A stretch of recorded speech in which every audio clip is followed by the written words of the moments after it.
Beans பருப்பு உசிலிக்கு நான் beans எடுத்து நறுக்கி எடுத்து தண்ணியில் போட்டு வச்சுருக்கேங்க. இந்த ஆக்கில் கட் பண்ணி எடுத்துக்கோங்க. அதுக்கு கடலைப்பருப்பு நான் 2 விசில் வேக விட்டு எடுத்து விட்டுருக்கேன். கடலைப்பருப்பும் வேக வச்சு 2 விசில் விட்டு எடுத்திருக்கேன்.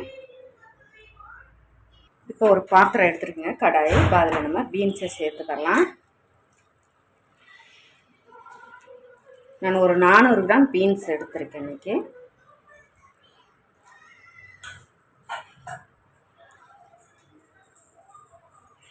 பீன்ஸ் காய் முங்குற அளவுக்கு நம்ம தண்ணி சேர்த்துக்கலாம். ரொம்ப தண்ணி சேர்க்க வேண்டாம்.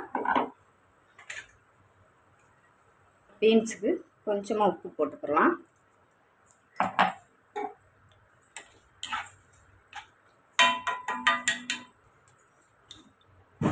ஒரு 1/4 டீஸ்பூன் அளவுக்கு மஞ்சள் தூள் சேர்த்துக்கோங்க.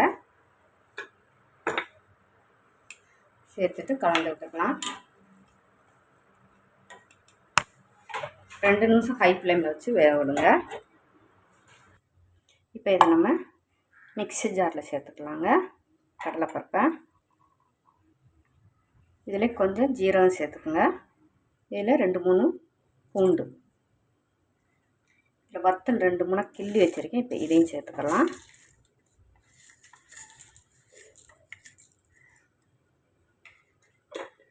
இதை இப்போ நம்ம க்ரஷ் பண்ணி எடுத்தால் போதுங்க. இப்போ நம்ம க்ரஷ் பண்ணி எடுத்தாச்சுங்க. நீங்கள் பல்ஸ் கொடுத்து நீங்கள் எடுத்தீங்களாக்கும் இந்த மாதிரி நமக்கு பருப்பு கொஞ்சம் தரியாக இருக்கணுங்க. பருப்பு பீன்ஸ் விசிலிக்கு இது இருக்கட்டும். 2 நிமிஷம் ஆயிடுச்சுங்க. இப்போ நம்ம இன்னும் மூடி போட்டு வேக வைக்க வேண்டாம். அப்படியே நான் ஓப்பன்லேயே நம்ம வேக வச்சு எடுத்துக்கலாம்.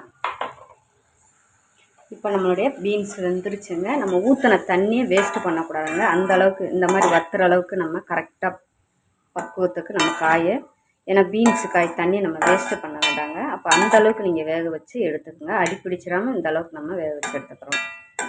தண்ணி இதில் இஞ்சிற மாதிரி நம்ம வேக வச்சு எடுத்துக்கோங்க பீன்ஸ் காயை. ஒரு 2 செகண்டில் நமக்கு அந்த தண்ணி இருக்கிற தண்ணியும் வற்றிடும். இப்போ நம்ம ரெடி பண்ணிக்கலாம். பார்த்தீங்களா, தண்ணியே இல்லை. பார்த்தீங்கன்னா அந்த அளவுக்கு நீங்கள் பீன்ஸை அதிகம் குழஞ்சிராமல் வெந்திருக்கணும். அந்த அளவுக்கு பார்த்து எடுத்துக்கோங்க. நம்முடைய காய் தண்ணியும் வேஸ்ட் ஆகாது. இப்போ நம்ம அதே கடாயில் நம்ம எண்ணெய் சேர்த்துக்கலாம். எண்ணெய் சூடானதும் கடுகு உளுந்தம்பருப்பு சேர்த்துக்கோங்க. சேர்த்துட்டு இதில் நறுக்கி வச்ச வெங்காயம்,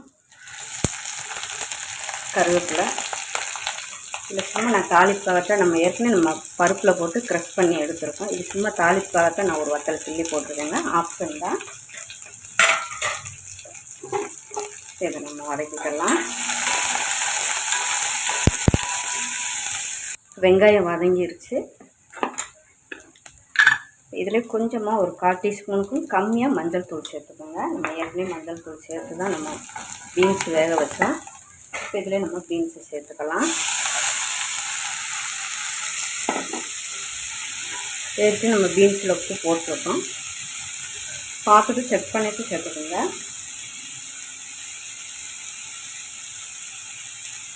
கொஞ்சம் தேவைப்படுது. இப்போ கலந்து விட்டுக்கலாம்.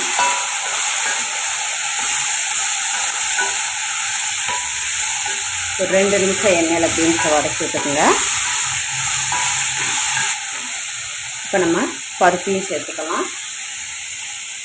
சேர்த்துட்டு சிம்மில் போட்டுக்கோங்க. இது கூட ஒரு 3 ஸ்பூன் அளவுக்கு தேங்காய் எடுத்துருக்கேன். இது ஆப்ஷன் தான், விருப்பப்பட்டால் நீங்கள் சேர்த்துக்கோங்க. இப்போ இதையுமே நம்ம கலந்து விட்டுக்கலாம். சிம்மில் போட்டுக்கோங்க.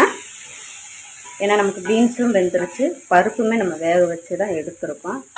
அதிக நேரம் நம்ம குக் பண்ணணும் வேண்டாம். இதனால் சாம்பார் சாதம் இந்த மாதிரி நம்ம இதனால் ஒரு காரக்குழம்பு வச்சா கூட இந்த மாதிரி இதை சைடிஷாக வச்சு சாப்பிட்டுக்கலாங்க. ரொம்பவே டேஸ்ட்டாக அருமையாக இருக்கும். இப்போ நம்மளுடைய அருமையான பீன்ஸு விசிலி ரெடி ஆயிடுச்சுங்க. இன்றைக்கி நம்ம சிம்பிளாக தான் நான் காட்டியிருக்கேங்க பருப்பு விசிலி. ரொம்பவே மெத்தட், ஈஸியான மெத்தடில் இன்றைக்கி நம்ம பீன்ஸ் பருப்பு விசிலி பார்த்துருக்கோம். வீடியோ பிடிச்சிருக்குன்னு நினைக்கிறேங்க. வீடியோ பிடிச்சிருந்தா டேஸ்டி குக்கை சப்ஸ்கிரைப் பண்ணுங்கள், லைக் பண்ணுங்கள், கமெண்ட் பண்ணுங்கள். மற்றவங்களும் பார்க்கணும் விருப்பப்பட்டால் ஷேர் பண்ணி விடுங்க. மறக்காமல் டேஸ்டி குக்கை சப்ஸ்கிரைப் பண்ணுங்கள். தேங்க்யூ.